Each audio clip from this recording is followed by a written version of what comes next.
Good evening, one and all present here, and welcome to Xavier Center of Historical Research, Borbury, and especially welcome to today's XEHR's History Hour on the topic Trailblazers, Some Goan Women Achievers, presented by our speaker of the day, Dr. Fatima da Silva Gracias. I must say, it has been a while that we are meeting all together in persons for an event like this due to the COVID-19 pandemic. And therefore, it is our pleasure, the pleasure of XEHR, to host once again the History Hour offline. We have been organizing it online since last year and the year before that, and now we are privileged to organize it offline. I'm very pleased, first of all, to see all of you gathered here. Thank you for taking time out from your schedule to be part of this History Hour. I'm certain that you will be delighted of the outcome of this History Hour through your active listening and participation. We have amongst us our speaker for today, Dr. Fatima Silva Gracias. Fatima da Silva Gracias, an academician who taught at Dante College of Art and Science, Miramar, and she taught shortly at B.M. Salgankar College of Law in Miramar. She is a writer and historian, and as we will be listening to her today, she will unveil the Goan Women Achievers who need to be brought to the limelight. We also have amidst us Ms. Heta Pandit of the Goa Heritage Action Group Vice Chairperson, who is a writer and researcher, an expert on Goan domestic architecture, who will moderate a history hour for today. And as we have all gathered here, without further ado, I now call upon the director of XEHR, Father Anthony da Silva, to introduce our speaker of the day, Dr. Fatima da Silva Gracias, and Ms. Heta Pandit, the moderator for today. I now call upon Father Tony.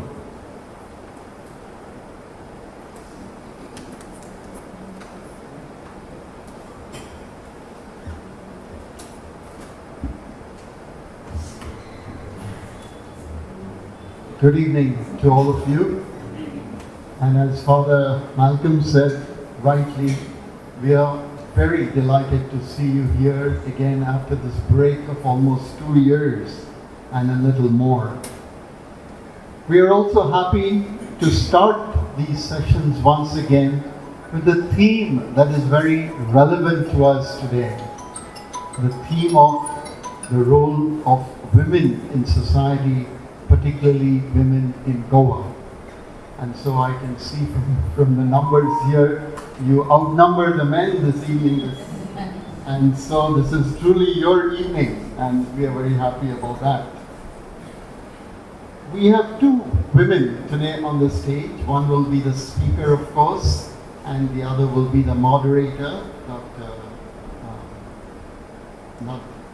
Once before I have introduced Heta Pandit as doctor, and she said, I'm not a doctor, but she says I look like a doctor. So people refer to me as a doctor, but Heta Pandit will be the moderator. We thought it would be important that the moderator be both a woman and a scholar, so that she can pick up some of what the presentation will present to us, and also facilitate it for the audience so that we will have a fruitful interaction. Without much ado, I'll invite both of them up here, and then I will introduce them, say a word about each of them, and then we shall give the floor to Dr. Gracias to speak.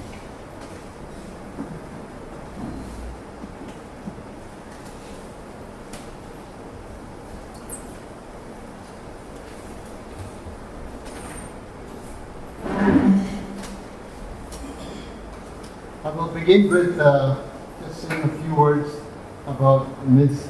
Heta Pandit. Ms. Heta Pandit, as you know, is very involved with the Goan cultural scene. And she does many activities, she conducts many activities, she leads tours, and so on. You know her very well because she appears a lot also in the newspapers and in news in general.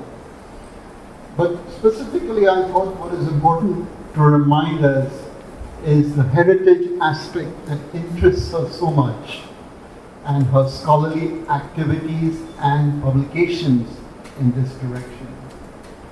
She has written 9 books connected with Goa and connected with issues in Goa. And currently she tells me she's working on 3 more books. So I don't know where she gets all this energy from, but that's what she's doing.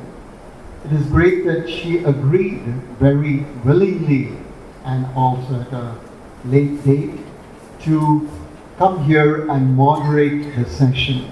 She said to me in any case she was planning to come to the lecture because she's very interested in what the speaker is going to speak about, but she very willingly volunteered to moderate it.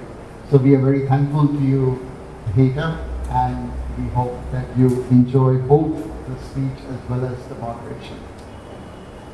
I will now move to the main speaker of the evening, Dr. Fatima da Silva Gracias. And Dr. Gracias is also well known to all of us, but for me on this evening it's a delight to welcome you because she's the first PhD student of Xavier Center. The first PhD student. She studied here and worked under the late Dr. Teotonio de Souza, who was her guide. And she was just describing to me earlier that she used the Xavier Library extensively.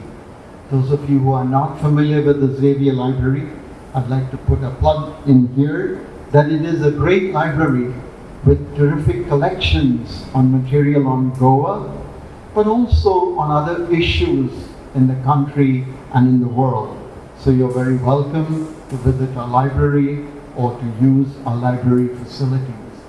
But Dr. Gracias was telling me that she has spent long hours here and she knew where each book, not each book that interested her, definitely, on which shelf it was so she could direct the librarian to pick it up and to get it to her so that her research would progress faster.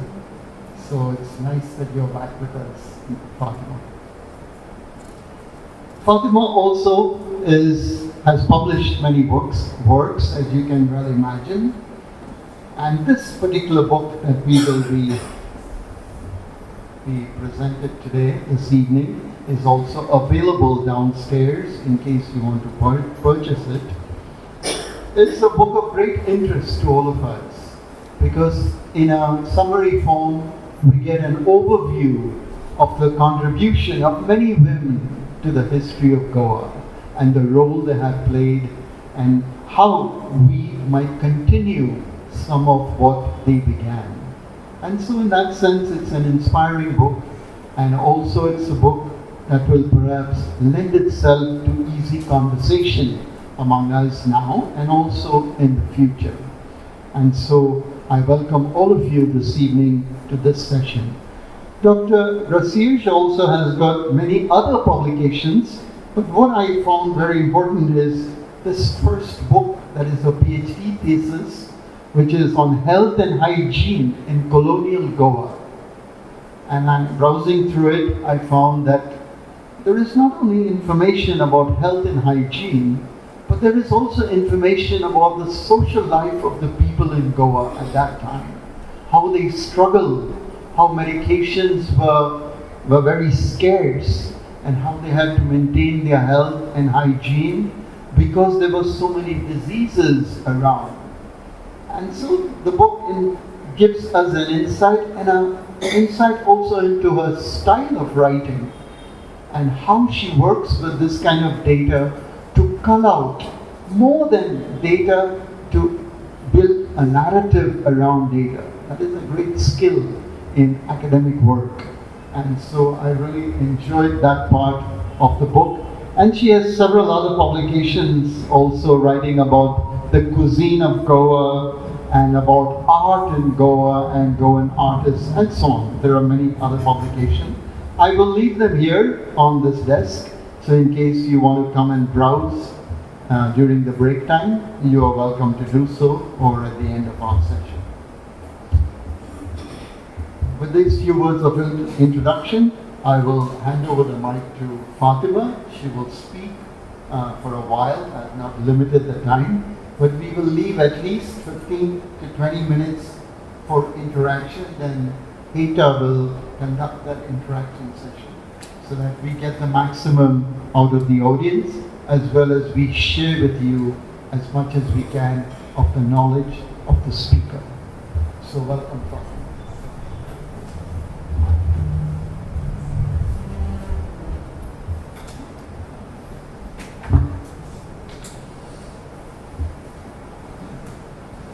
Good evening. It's my pleasure and my privilege to be here.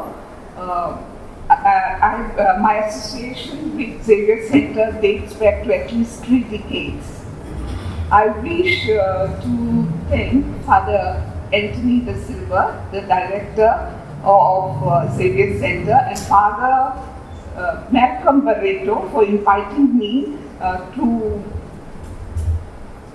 speak in this first history hour, offline history hour of the year. Trailblazers, some Goan Women Achievers, is a celebration of outstanding contribution of Goan women beyond the boundaries of their homes. Women who made their mark in Goa and outside Goa. The book features about 118 profiles, which I have divided into 4 categories: writing, medicine and other sciences, art, that includes Western music and Hindustani music, painting, filmmaking, as well as women who were connected and are connected with the UN. The book covers a period of 150 years, that is from the second half of the 19th century to present times.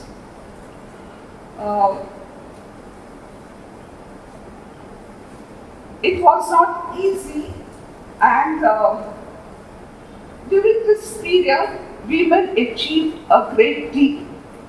There were obstacles, there were prejudices, and yet they succeeded. These women are great sources of inspiration to us, and we salute their parents who encourage them to study and to secure or pursue a career. The Goan women we have selected are women born to Goan parents in Goa. Women born to Goan parents outside Goa. And then there are some women whose parents are of Goan origin. There are 2 women in this book who are not Goan. They are doctors, married to Goan doctors, and who, along with their husbands, have made useful contribution to our community, not in Goa, but our community in Bombay and our community in Kenya.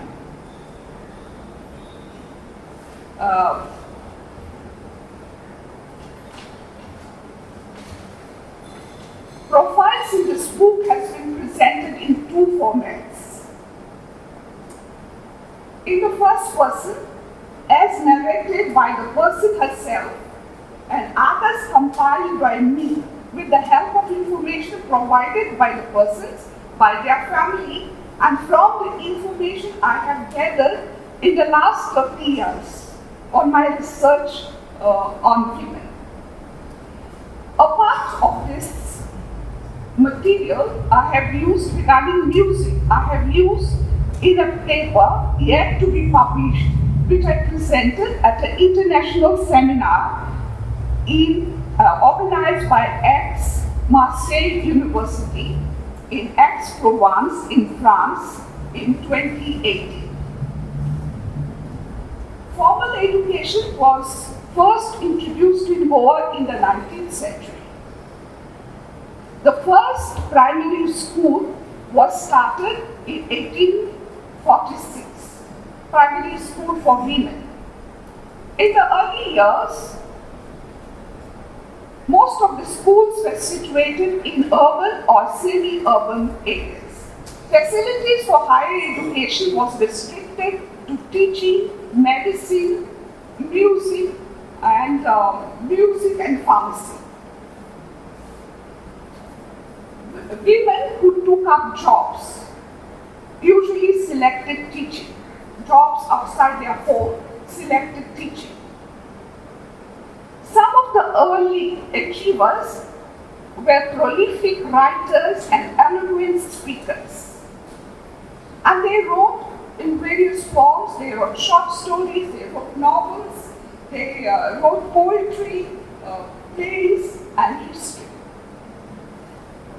The language they used was very impressive. Spanish, Catalan, Esperanto, French, and the more common language that we use, like English, Portuguese, Marathi, Hindi, and other Indian languages. Among the inspirational women, early women, were Professor Afonso,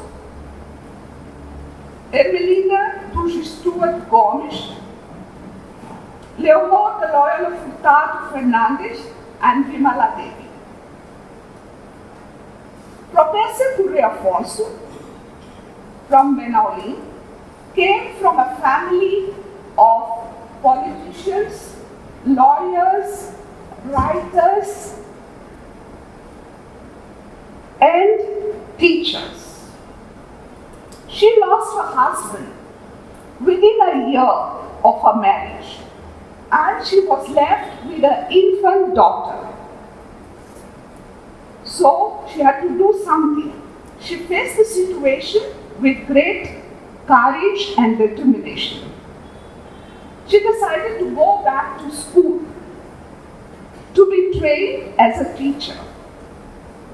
And after she finished her teaching, she finished her studies, she joined her alma mater, Escola Normal, as a teacher, and sometimes acted also as a director. She was appointed the Inspector of Education of Goa, and she worked for empowerment of women of all classes.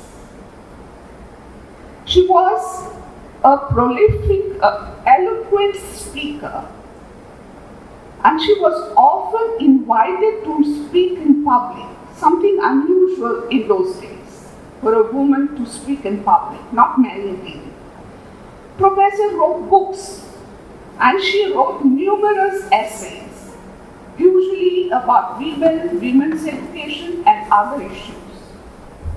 These essays were published in small monographs or in newspapers and magazines.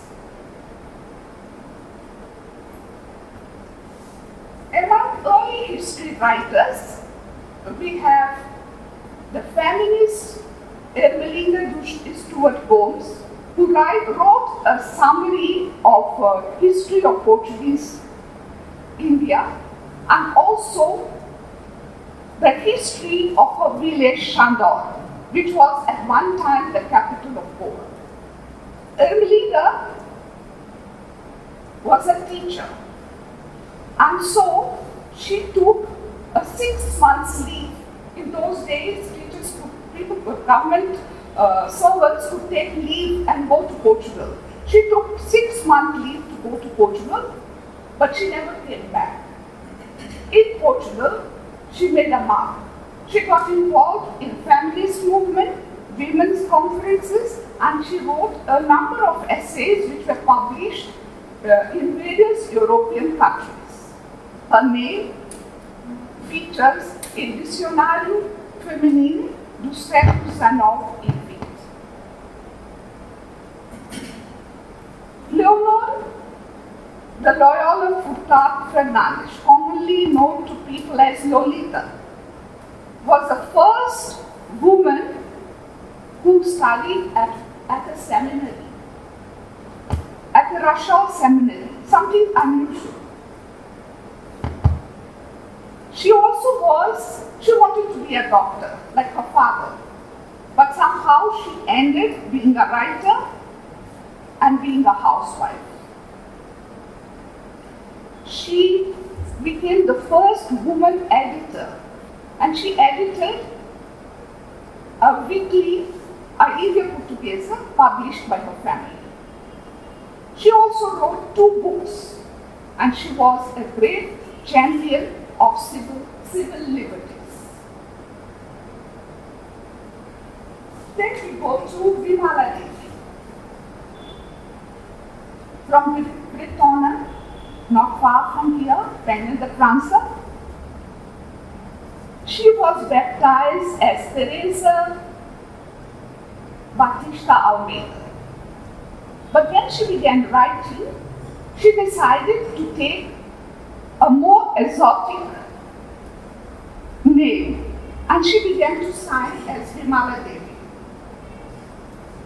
They said that it was done with the desire to preserve her pre-conversion identity.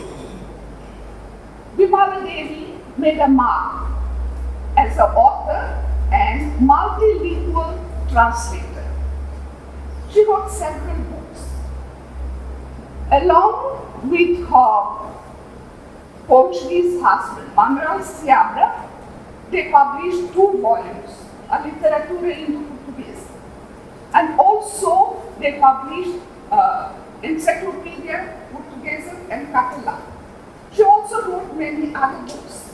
Her first publication in Spain was a collection of poetry, Aura, which was published in Portuguese, Spanish, and Catalan. Vimala Devi today is in her 90s, mid-90s. She lives alone in Barcelona, Spain. And now she has branched out writing and publishing poems in Spanish, Catalan, and Esperanto. Another well-known poet of our times is the pretty anthologist teacher Eunice de Souza from Senegal. She published many books of poetry, novels, and children's books.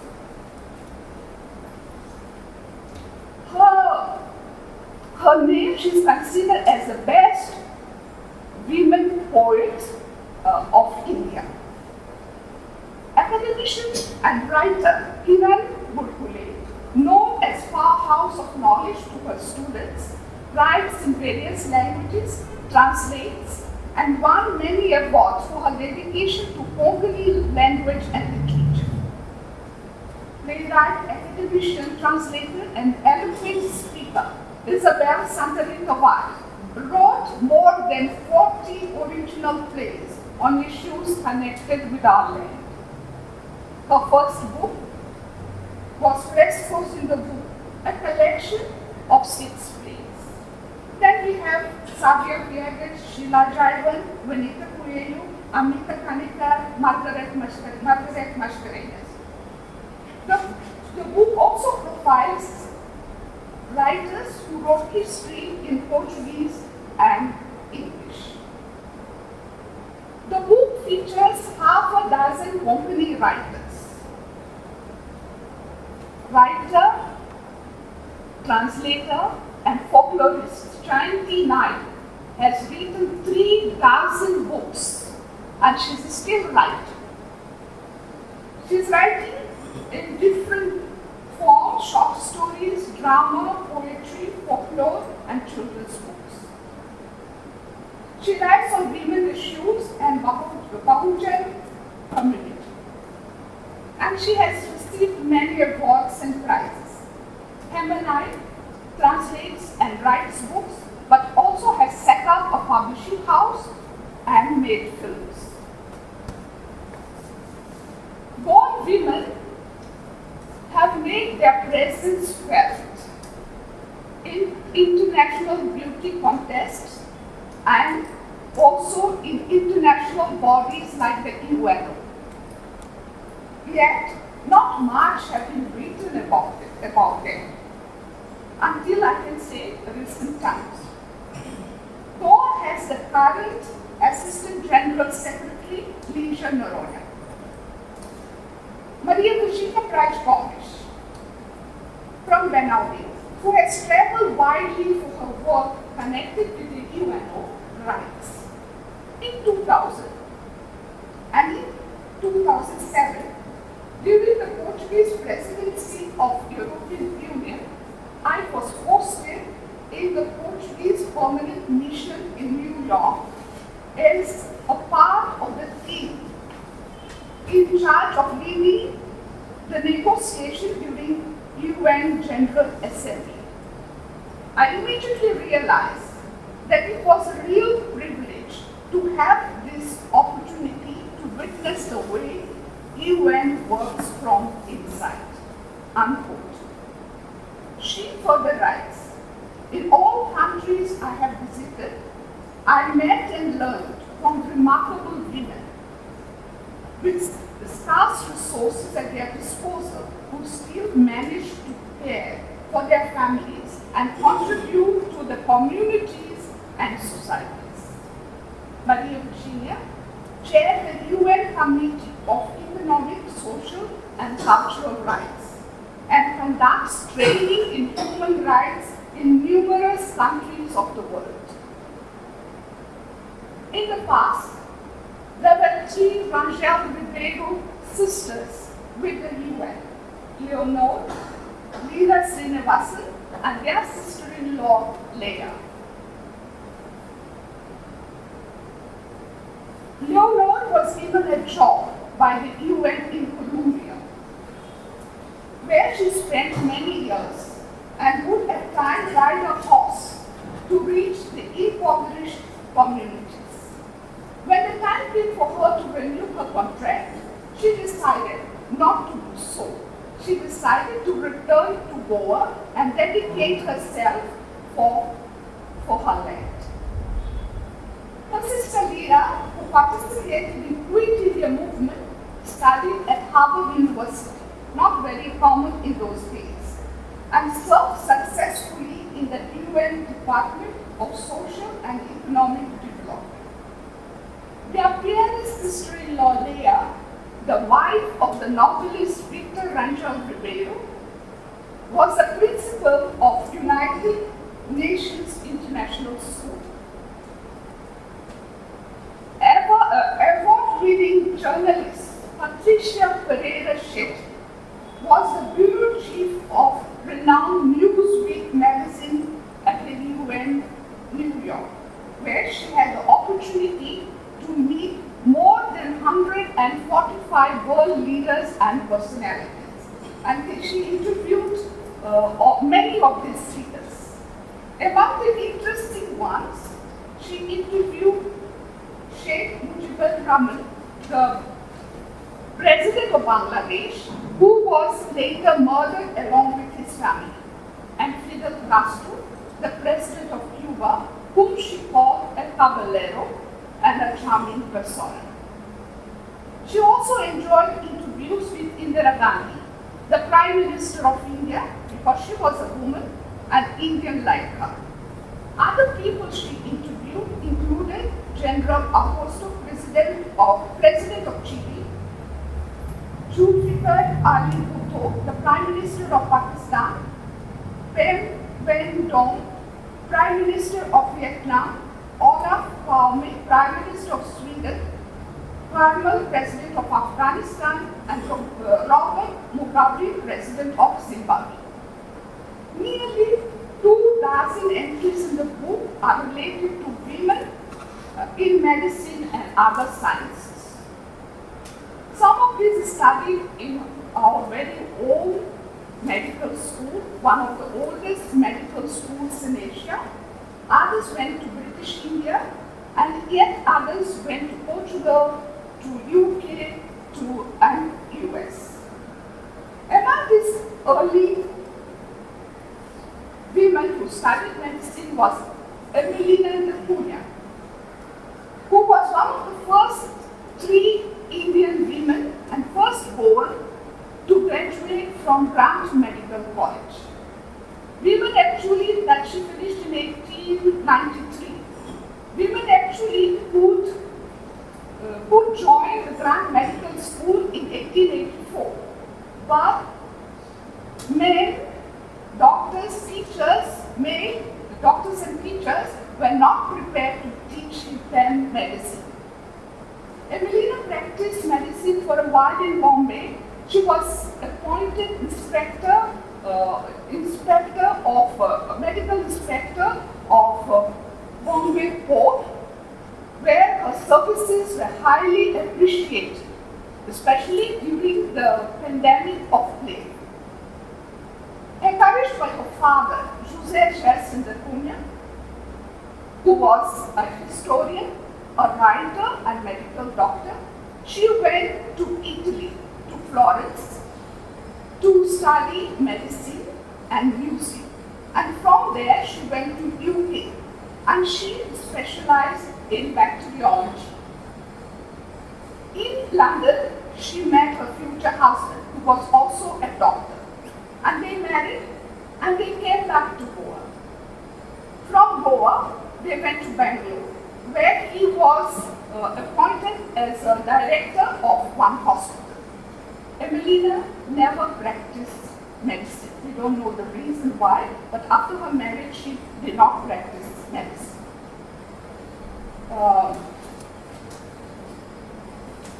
Maria Cristina de Mello, the daughter of eminent Dr. Roland de Mello, traveled from Goa to US to study medicine. She was the first Goan to be accepted in an American university to study medicine. She was the first Goan woman to be enrolled in the prestigious Barnard Medical College, an all-women college affiliated to the Columbia University, an Ivy League school. It was a great honor for women to graduate from Barnard College, and much more for a Goan woman. At that time, even in the States, there was discrimination against women joining colleges. She did her graduation with honors and did her post-graduation. She married Dr. Frederick Snyder, a psychiatrist who was one of the pioneers of research on sleep in mental diseases. She joined the government health department in Hawaii, and Maria Cristina was fond of music, and she was also a pianist. Ana Figueiredo de Souza, mother of Ana Maria Goswami. After graduation from Goa Medical School in early 1940s, decided that she wanted to go to Portugal for further studies in medicine. But she could not go because the Second World War was going on and it was not safe to travel there. So instead, she went to Bombay and joined the Parma Hospital and acquired a diploma in gynecology. She joined the Army Medical Corps and she was sent in a ship to Italy to take care and bring back Indian soldiers wounded in World War II. From picturesque village of Lotuli came Adélia Costa, who went to Portugal to study medicine, and she was the first neurologist in Portugal and in Goa, at a time when most people specialized in pediatrics and gynecology. This remarkable doctor came back to Goa. She was appointed the director of the mental hospital, which was renamed in her time as Hospital Abad Fari. Ratan Kaunto studied medicine at the Grant Medical College won many awards and prizes, and was the first Goan Women FRCS from London. Other prominent names from this category are Anita Borges, the cancer pathologist of great repute, acclaimed speaker, teacher, writer of more than 100 publications, and recipient of prestigious award. Medical doctor and academician Armida Fernandez has made remarkable contribution as a pediatrician and neonatologist. She started Asia's first human milk bank and runs an NGO, Sneha, and she also set up, along with her husband, the Romila Palliative Care Center in memory of their only child who died of brain tumor. Padma Shri Sandra D'Souza is among the most renowned ENT specialists. Then we have Nelly Alfonso, Nandita Monteiro D'Souza, who set up the Setu, that is doing remarkable work. In other sciences, we have Beatriz Menezes Bragança, Rennie Borges, and scientist, writer, and academician Helga do Rosário Gomes, who did her PhD from NIO Goa and then moved to Japan and USA. She writes, quote, "I have gone on more than 30 oceanographic expeditions to various parts of the world. And I have used this data with satellite data from NASA and other space organizations to undertake how the biology of the ocean will be impacted with climate change. I have conducted research in Antarctica, the Indian Ocean, the Amazon plume, and Arctic. I've been to Antarctica twice to study the effects of increased ultraviolet radiation on ocean biotas. Unquote. She says that outside her research, her greatest passion is to learn and understand the history of her land, Goa. Goan women were very talented and contributed a great deal in the field of art, particularly music, in Goa and outside Goa. Many of these women are featured in my book. They have distinguished themselves not only as performers of musical instruments, but as singers, dancers, music teachers, and leaders of band. They have excelled both in Western and Hindustani music. Some of the famous vocalists of Hindustani classical music and playback singers of Indian fields still are and were from Goa or born to Goan parents settled outside. They were trained by the great ustads of the time from the famous Gharanas. In Hindustani music, we have Ajmi by Moderator from Moderator in Paris. She made history in the 19th century by singing on the stage. It was a taboo for Indian Hindu women to sing on stage.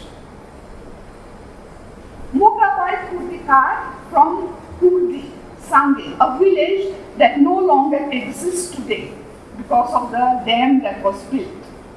Kesarbai Kirkar, Haraga Bhairavi, is on Voyager 1977 golden record, a gold-plated copper disc with music from all over the world which has been sent to the outer space. There are also profiles of Kishori Amunkar, the Mangeshkar sisters Lata and Asha, Ashlata Vakgaonkar and Varsha Usgaonkar Sharma. Goan women played the violin, piano, saxophone, and even the solo bass. In Bombay, they played in movie theaters, providing piano music to silent films. During the third decade of the 20th century, when symphony orchestras were set up in Bombay, many Goan women joined as violinists, pianists, and singers. We had the accomplished Olga Ateli-Tran, Esther Trindade, daughter of the well-known painter A.X. Trindade, was the first Goan and Indian to be admitted at the Juilliard Conservatory of Music in the USA. Leopoldina Figueiredo was trained in Italy as a soprano and pianist. We have also internationally trained Margarida Miranda and Lara Saldanha. Born to Goan parents in Bombay, Merlin D'Souza is a pianist, music composer, and producer.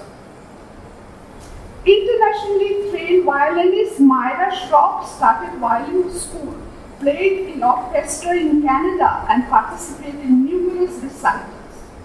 Child prodigy Sanya Maila began to play at tender age of 4, studied in Germany and other parts of Europe, and she performed in Europe and Indian cities. Sadly, she passed away at the age of 32 when she had so much to offer to the world of music. Featured in the book are also acclaimed sopranos Celia Baptista Lobo, Mercedes Lobo, and Patricia Rosell, who has performed across the world and was awarded by Queen Elizabeth II Order of the British Empire for her contribution to music. Joanne de Mello, the soprano with powerful voice, has performed in many international recitals and is presently in Germany teaching and singing. Goan women have also acted and sung in Konkani theatre stage. Anema is in Mohana Cabral and her sister Ophelia, Antoinette Mendes and Irene Carlos. Our women are good painters, and some of them became internationally famous, such as Angela Trindade, Prafulla Dankar, Yolanda D'Souza, who held exhibitions overseas. Then we have Sonia Sagarwal, Harshada Heta, Nirupa Naik, and sculptor Verodina D'Souza. And documentary filmmakers Sonia Filinto, Solushana Pernica, and Marie-Lou Zuzak from Germany. Savita Apte was Sotheby's consultant for modern and contemporary South Asian art. The need to write these profiles was felt by me for a very long time, because women are contributors to and bearers of culture. Goan women living in Goa and other parts of the world have made outstanding contribution to a wide range of activities. A great deal has been researched and published about men, but not much has been written about Goan women. They were kind of sidelined for a while. Even though their position has improved for the last 100 years due to migration, greater contacts with outer world, legislation, and education. This work is not exhaustive. More women could not be included due to constraints of space. My inability to collect sufficient material due to ongoing pandemic, and in some cases, lack of easily available information. I began this work soon after the outbreak of COVID-19 pandemic, at challenging times when most people were restricted to their homes due to lockdown and other bans. Archives and libraries in Goa were closed. I hope this work is continued. There is still scope for much more, not only in the categories I have mentioned, but other categories. Women are doing wonderful work. I want once again to 10, Father Tony da Silva, Father Malcolm Moderator and his team, as well as my friend Heta Pandit, who is going to moderate today's talk, today's program. Thank you for organizing and taking all the trouble. And thank you to all of you for your presence and your patience. Thank you.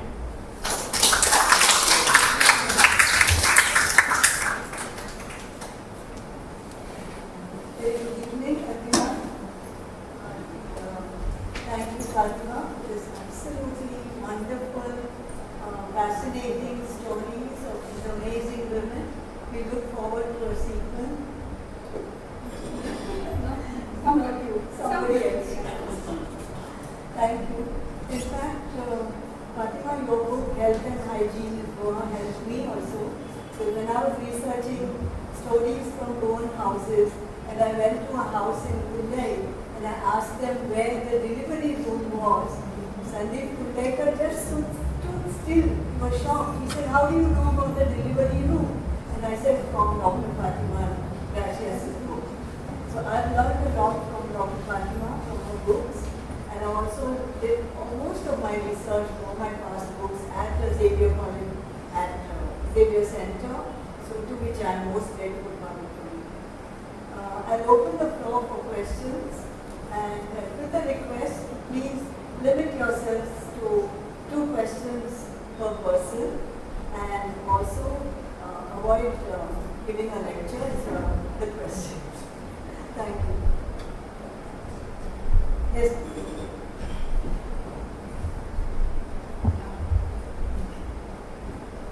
Any questions for Dr. Fatima? Yes. You haven't included, or maybe probably is there and is not mentioned, lady politicians? No, it's not there. It's not there? I am not here. Because I was legally Just waiting. four. Writing, medicine and other sciences, art, and women connected with women. Because I there have was history a with that. famous lady from locally Figueiredo who represented Goa in Portugal. Yeah. That's why I would just. Yeah.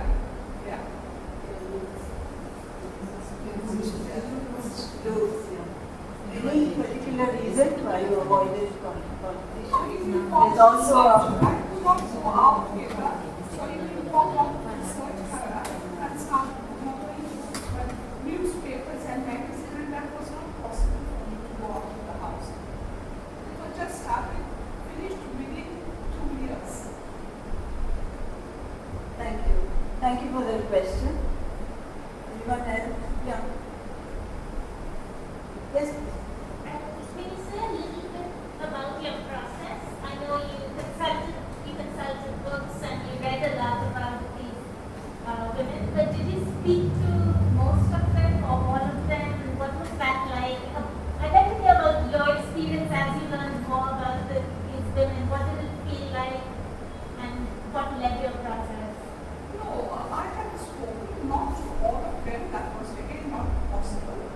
But over the years, I know most of them, many of them personally. And so I know about their work, about their writing.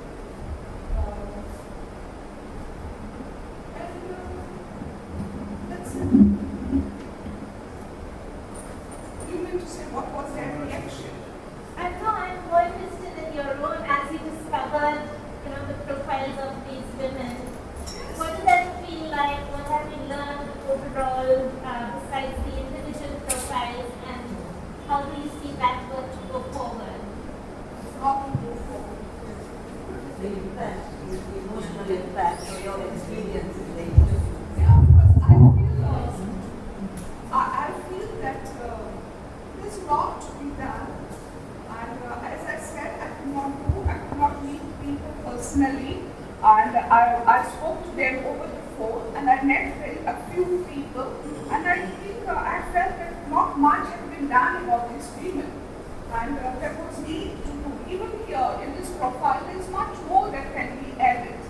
And there are many more. These are not the only ones. The ones I have mentioned in the book are not the only ones. restriction, and especially in a book, there is constraint of space that you can write only this much and not more. Thank you. It's a beautiful resource. Thank you for the question.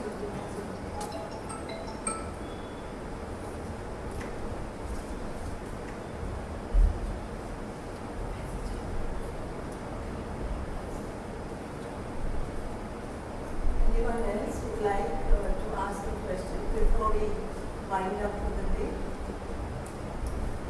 Yes, Amina. Fatima, how do you compare women from Goa to women in the rest of India in the same country? How do I compare Yeah. women in The rest of it. the rest of India? I was just talking to Mrs. Correa, and she told me that she's from Bangalore, and she told me that women in Bangalore were much more educated than women in Goa. I mean, she talks about like her grandma was a graduate, so education was doing very well in those areas. Had progressed. And this is just about Bangalore, but same person for probably Bombay and Karachi and some other important cities of India. Thank you, ma'am. Yeah. You must remember that when the British were Yeah. outside, Yeah. they were Yeah. outside. Yeah, and it was a progressive Yes. as far as education is concerned. There were also lots of missionaries who set up schools and colleges and universities. We didn't have a university as we call them today in Goa. But in British India, in the 19th century, they already had the Bombay University and other universities. Besides, I don't think we should restrict it only to formal education. There might be women achievers in their own fields who are not formally educated. Yes, please. My question, Fatima, is tied up with the two questions that I've got on before. Yes, as Maya said, the British government actively pursued a policy of public education. Public education. Okay, maybe that was the same. But would there be a comparison, therefore, with the numbers of profiles of women who achieved what they did because they migrated? Because it is often noticed that people who migrate have to fit into a new environment and therefore achieve more. So would that have crossed your mind? Yes, migration has helped. Many people went specially to study, say in British India, especially Bombay. But many of these foreign group, they did not go specially to study. Their parents were already settled there, and they were daughters of the people who were settled. And so they took chance, they took these opportunities that were made available to them. See, all of these doctors like Emeline and the then Anita Borges, so many of them, they were already in Bombay, they were Goans, but they didn't go especially from Goa to study, unlike those who went to Portugal. Those who went to Portugal, they were not settled there, they went all the way from Goa for further studies. Did many of them come back? All of them, I think, came back. As far as I know, the ones I have, they came back. They came back. Maria Christina and the Nano did not come back. But then the whole family in course of time migrated. They went to US and they went to Brazil.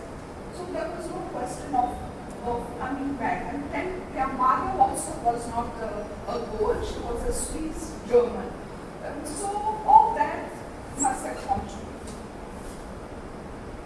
But it's really a fascinating series of people who were profiled. Yeah. It's absolutely fascinating.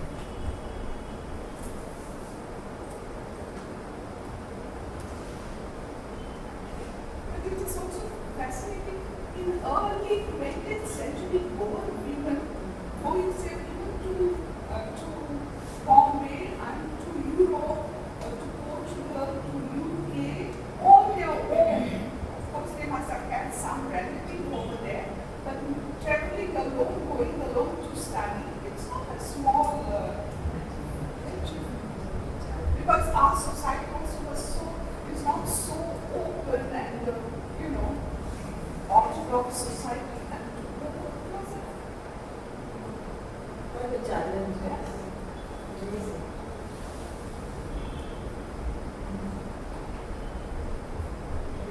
If no one has any questions, we wind up for the evening. We thank Dr. Fatima and Father Tony. Thank you so much for being here, all of you. And you can always meet Dr. Fatima later after this talk is over. If you meet something under street as an afterthought.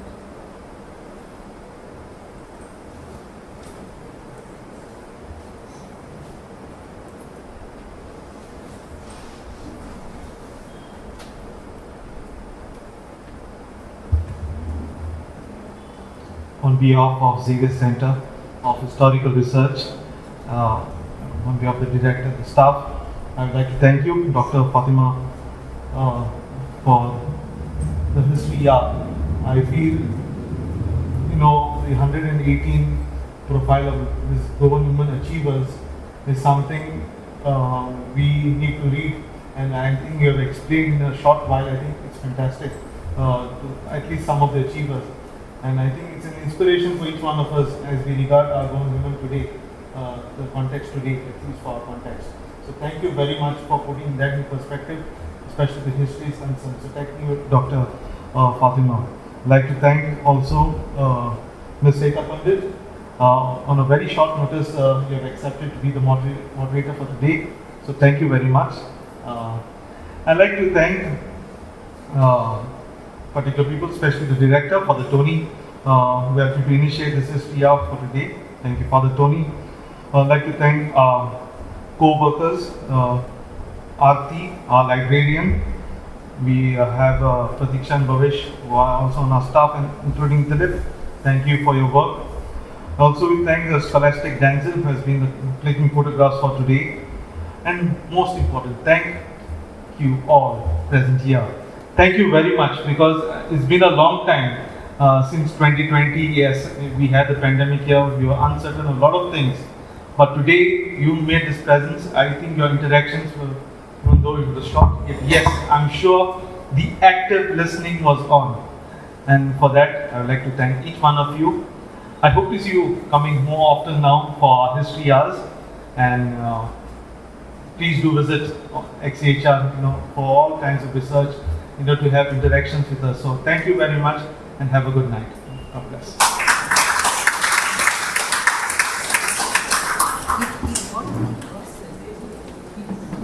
Any of you would like to interact with the speaker? You're welcome. Stick around for a while.